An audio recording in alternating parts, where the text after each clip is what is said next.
Hello guys and welcome back to another FPL video. I know that Gameweek 29 is still ongoing, but I wanted to start preparing for you some content about the wildcard possibility in Gameweek 30. I don't know if that's the right time to activate that chip, but if you activate it, I would be doing it to chase some price rises for players that are getting more and more popular. For example, Marmoush today scored 2 goals. I think he will rise in popularity by a lot before game week 30 because he is going up there. So I would pick players. So I'll create a draft for you. That is the best team in my opinion that you can go for the wildcard draft. But if you are activating the wildcard for certainty and you're going to use it, I think that as soon as you do it, you can get some price rises before they happen. Of course, some players like Elanga might go up in price, but do you want Elanga? That's up to you to decide. Munoz might go in price, so you might be wanting Munoz. But yeah, that's the spirit of the team of the video. I will be picking the team that I want you to have because the doubles, the blanks are now gone, and we need to prepare for the doubles. And we'll be of course targeting the upcoming blanks and everything.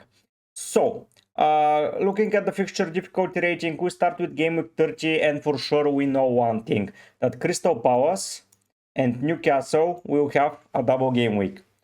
Newcastle, for example, have Brentford, Leicester, United and Palace. That's fairly decent run of fixtures. Then they have 34 with Ipswich, and they're not blanking. So the good thing about that is if you have already used your free hit or you're not planning to use it in 34, stacking up those Newcastle players will help you because they're not blanking.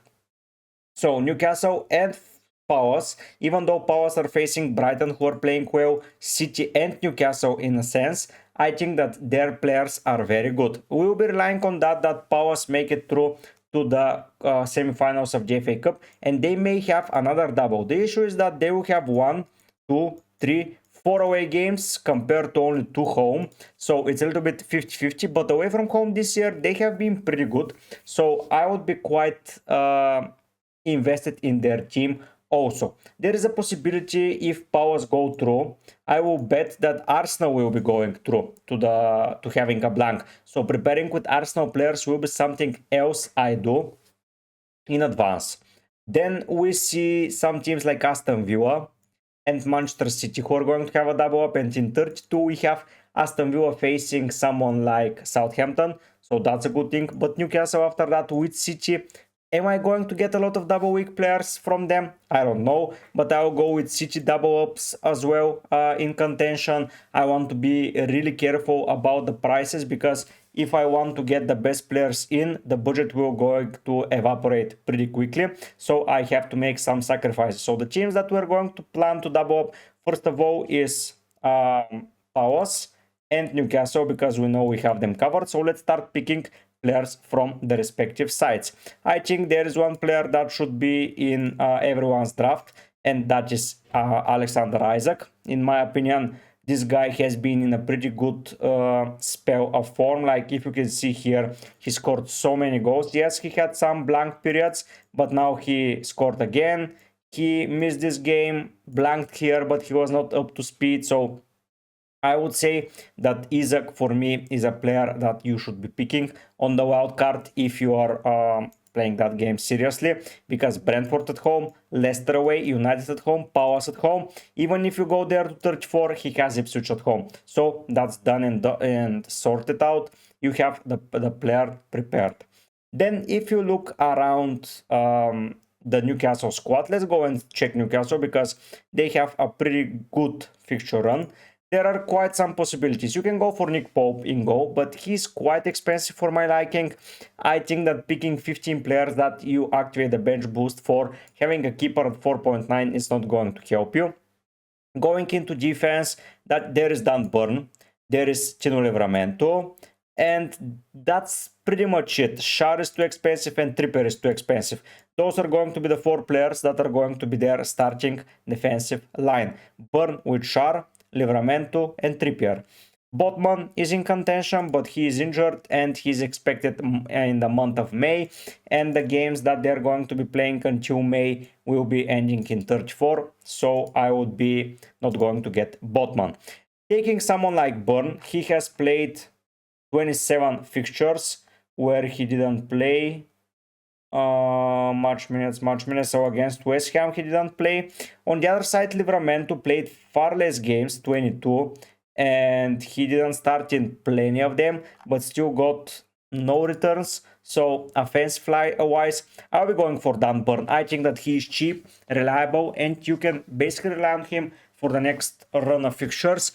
And at 6%, he is a very, very good differential to have. So Dan Burn is entering the frame. He has only that one double up, but that double up is not that bad because it's against Brentford. So I quite enjoy it. I think I will be ending it here on Newcastle players because they have only one double, and the player that I prefer from their team, Gordon, is suspended and he is back on the 7th of April. So realistically, this will be in game week 31, where if you are on a wild card, then you can pick him, but for now, I would be leaving it like that. I think the 2 players from Newcastle will be more than enough.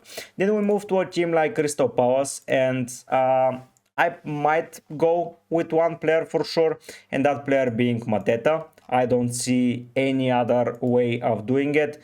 For me, Mateta is the guy to go. We'll see if he's fit or not, but if you don't have Mateta, in my eyes, you should be picking him, especially for that double up. Then we enter the frame with someone like Munoz, who, yes, he has been performing pretty alright, but on the other side there is Gay, who is a little bit cheaper, and he has only like 10 points less. So is that a downgrade? Possibly, because you are not getting a lot of clean sheets in that period of time. Like you get Southampton, okay, but you get Brighton, City, Newcastle, Bournemouth, and possibly Arsenal in the next couple of fixtures, which is quite a lot of difficult fixtures. So I would be quite hesitant to go there. A player that I'm looking to go for is probably Henderson because of his cheap pricing goal, and I'm a little bit 50-50 here, but in order to save some money, I would go with Henderson. And for now, I'm going to end up here on the Palace players because there is an option to go for someone like Sar. If you look at his returns in the last 2 weeks, he has been in a good form. Right back to it. You take a look at Eze, who has not been in a very particularly good form, but I can go with someone like Sar. I need a cheap player, I need an enabler because I will be wanting some expensive ones, and Sar has been pretty good. So this is going to be my triple up of Palace players if I go into game week 30 with the wild card. So that's it. So if Palace double up, as mentioned, there is going to be a team like Arsenal that doubles up. And for me, I'm not going without a defender like Gabriel. Yes, you can save some money by going to Saliba, but is it worth it? This guy has 26 fixtures, of which he started everyone bar 2. Well, Saliba has 26 as well. So Saliba has not been that far behind of Gabriel. Both have... So one has 3 goals and 2 assists, the other has 2 goals. Is it the bonus points that he's too far ahead? Like he has 11 while Gabriel is on 9. So honestly, yeah, it's pretty close, but from a set piece, I would prefer Gabriel, and most of you probably already have Gabriel. So there is another player that I would like to target, and that is Bukayo Saka. I know that he is injured, but believe it or not, he might be very, very critical for your success in the upcoming fixtures, and I'll be getting him in on my wildcard if I decide to activate it. Fulham, Everton, Brentford, Ipswich with Palace. I think it's a good run of fixtures for Saka to get back into speed, and I will be having that core. The team that we already think that is going to perform well is Man City, and from Manchester City, I'm going to surprise a lot of you by going with someone like not Haaland. I know it might seem risky, but if I'm on a wild card, I'll be getting Marmoush. I think that Marmoush, yes, he might get rotated, but with the form that he is, 12 points, come on. Like, whenever he plays well and when they need someone to deliver, Marmoush is there, and Leicester, United, Palace, Everton, Villa, then he has Wolves, Southampton, Bournemouth. I think it's clear as day that you can get him and be done with it. Of course, Haaland is good to have, but if I get Haaland, I cannot get Saka, and I'm possibly not getting all of the other players. So for now, I will build the team as it is without Haaland, and I'll be picking Marmoush. There is an obvious player missing here, and that's being Chris Wood. But when the double up ends for Newcastle, I'll be just getting Chris Wood in 33, in 35, and 36, 37. I can live without him. For example, while Wood, if we go and check all players and get Wood, then he in 35 he starts with Palace, Leicester, West Ham, Chelsea, and there is a possibility for him to have a double up in 33 if they proceed through. So that in a sense is very good. His performance was not too much reliant, like he had such low numbers, and yeah, he has dropped in ownership, but for now I'm keeping it as it is. There is one player that I don't see a way to be without, and that is Mohamed Salah. Sorry, not sorry, but without Salah I don't think this team functions at all very good. Everton, Fulham, West Ham, Leicester, I don't think you can get better than that. So we have the core of our team. We have the next 3 weeks sorted, so I will play all of those players in the next 3 and I'll be done with it. I will be saving the transfers, and now I have 34 million to conclude the team, and that's not going to be an easy target because I missed the City player that I wanted to get, and he has not been performing up to speed so far. But Gvardiol enters the frame, and here I have 3 defenders and 3 forwards in. I just need 1 more midfielder, and I just need players that play, so I think that's quite possible.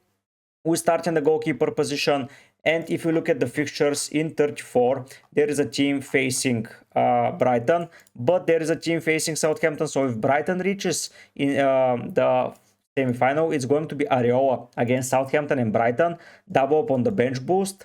Who says no? So Areola enters the frame pretty immediately as it is. Now we have 24 million for 4 players. I think it's more than enough, especially considering that looking at the fixture difficulty, yes, Bournemouth need to defeat City in order to have a double up, but I'm more than fine to have a player from their team even if they don't have a double up, and that player is going to be none other than Kluivert. He's on penalties, of course they are not certainty, but Kluivert is quite amazing, and I really do believe that he should be entering the side. So now we have our team in a 3-4-3 setup. It's beautiful. It's pretty much done and completed for the next couple of fixtures, and I don't have to do any transfers as of yet. So if we get the confirmation that Forest are true, I will get Nick Williams immediately in 4.4 for a defender. Who says no?